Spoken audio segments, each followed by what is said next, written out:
আন্তর্জাতিক সংবাদে আপনাকে স্বাগতম। জানিয়ে দিব বিশ্বের আলোচিত কিছু গুরুত্বপূর্ণ আন্তর্জাতিক সংবাদ। এবার গাজা যুদ্ধকে কেন্দ্র করে হিজবুল্লাহ এবং ইরানের পররাষ্ট্রমন্ত্রী গোপন বৈঠকে বসেছেন, আর এ থেকেই আসতে পারে ইসরায়েল ধ্বংসের নতুন এক পরিকল্পনা। এ বিষয় প্রকাশ হওয়ার পরেই থরকম্প শুরু হয়ে গেছে বেনিয়ামিন নেতানিয়াহুর। জানিয়ে দিব এ ব্যাপারে একটি গুরুত্বপূর্ণ প্রতিবেদন, ভিডিওটি সম্পূর্ণ দেখতে থাকুন।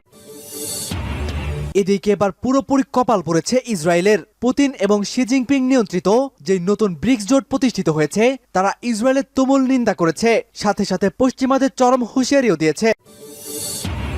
শেষ রক্ষা আর হলো না, ইউরোপের দেশ স্পেন এবার ফিলিস্তিনকে রাষ্ট্র হিসেবে স্বীকৃতি দিয়েছে। থাকবে যুদ্ধবিরতির নতুন সময় ঘোষণা করল কাতার।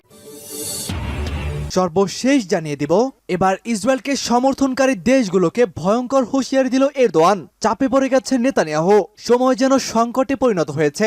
অস্তিত্ব বাঁচাতে এবার গাজার সঙ্গে যুদ্ধবিরতিতে রাজি হয়েছে ইসরায়েল। একটি প্রতিবেদনে জানা গেছে গোটা বিশ্বে আমেরিকা ব্যতীত আর কোনো দেশই ইসরায়েলকে সমর্থন জানাচ্ছে না। এ যেন এক কোণঠাসা অবস্থায় পড়ে গেল নেতানিয়াহু।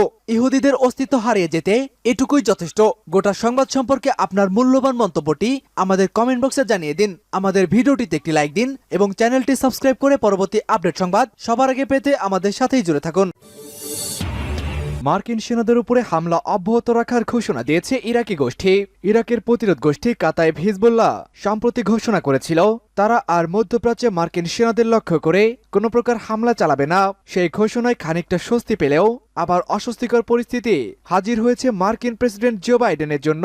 এবার ইরাকের আরেক প্রতিরোধ গোষ্ঠী আল নুজাইবা জানিয়েছে তারা গাজায় যুদ্ধবিরতি না হওয়া পর্যন্ত মার্কিন সেনাদের লক্ষ্য করে একের পর এক হামলা চালিয়ে যাবে। গোষ্ঠীটির মহাপরিচালক শেখ আকরাম আল কাবি শুক্রবার এই ঘোষণা দিয়েছেন। সেই সাথে তার ইরাক থেকে পুরোপুরিভাবে মার্কিন সেনাদের প্রত্যাহারের দাবি জানিয়েছেন। এক বিবৃতিতে আকরাম বলছে এই সিদ্ধান্ত তার গোষ্ঠী এককভাবেই নিয়েছে। এর আগে ইরাকের অন্যতম সশস্ত্র গোষ্ঠী কাতাইব হিজবুল্লাহ জানিয়েছিল ইরাকের প্রধানমন্ত্রী ও সরকারের সাথে আলোচনার পর তারা মার্কিন বাহিনীর উপরে হামলা চালানোর সিদ্ধান্ত থেকে সরে এসেছেন। কাতাইব হিজবুল্লাহ আল নুজাইবা ইরাকের পপুলার মোবিলাইজেশন ফোর্সেরই অংশ। কাতাইব হিজবুল্লাহর নেতৃত্বেই এই গোষ্ঠীগুলো এতদিন গাজার সমর্থনে ইরাক ও সিরিয়ায় ঘাঁটি ঘিরে থাকা মার্কিন সেনাদের উপরে হামলা চালিয়ে আসছিল। নুজাইবা গোষ্ঠীর নেতা আল কাবি বলেছেন তারা এককভাবেই মার্কিন বাহিনীর উপরে হামলা চালানোর সাহসী সিদ্ধান্ত নিয়েছে।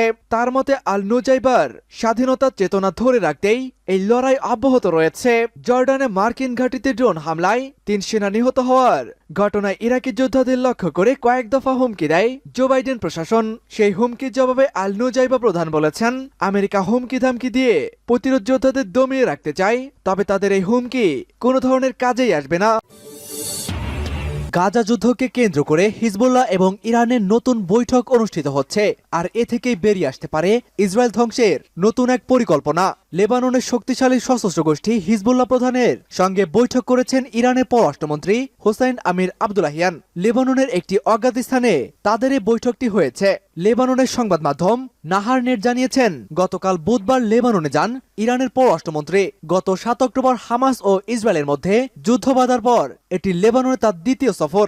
এরপর আজ বৃহস্পতিবার হিজবুল্লাহ প্রধানের সঙ্গে বৈঠকে বসেছেন ইরানের এই পররাষ্ট্রমন্ত্রী।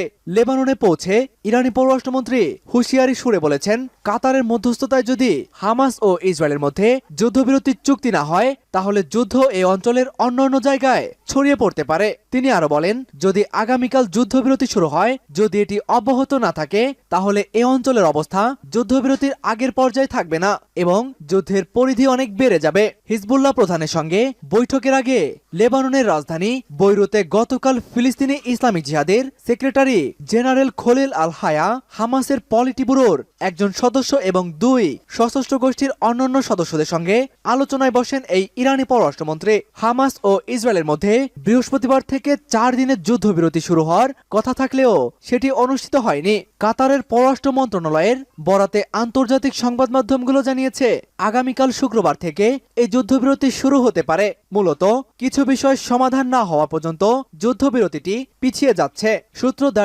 Times of Israel. ব্রিক্স জোটে যোগ দিচ্ছে আরো 5টি দেশ।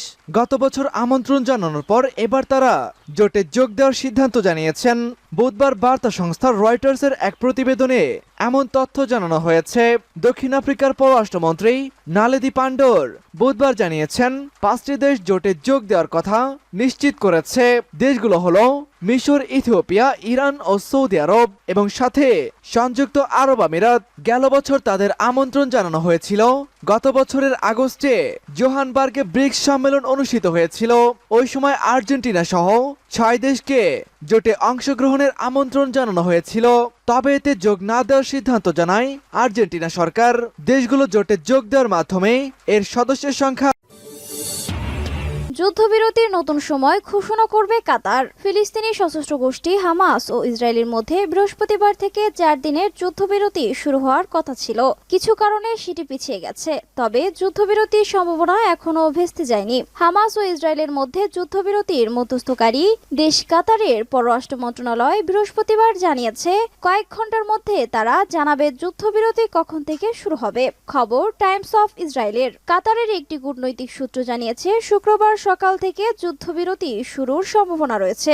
এর আগে দুই পক্ষ সম্মত হয়েছিল বৃহস্পতিবার থেকে যুদ্ধবিরতি শুরু হবে, সঙ্গে জিম্মিদের মুক্তি ও ফিলিস্তিনি বন্দীদের মুক্তির প্রতিক্রিয়াও শুরু হবে। কাতারের পররাষ্ট্র মন্ত্রণালয়ের মুখপাত্র Majed Al Ansari micro blogging site এক্সরে জানিয়েছেন জিম্মিদের মুক্তির বিষয়টি কিভাবে বাস্তবায়ন হবে সে ব্যাপারে হামাস ও ইসরায়েলের মধ্যে আলোচনা চলমান রয়েছে এবং এই আলোচনা ইতিবাচকভাবে এগোচ্ছে। তিনি বলেছেন দ্রুত সময়ের মধ্যে যুদ্ধবিরতি বাস্তবায়নে হামাস, ইসরায়েল, যুক্তরাষ্ট্র এবং মিশরে আমাদের বন্ধুদের মধ্যে কাজ চলছে।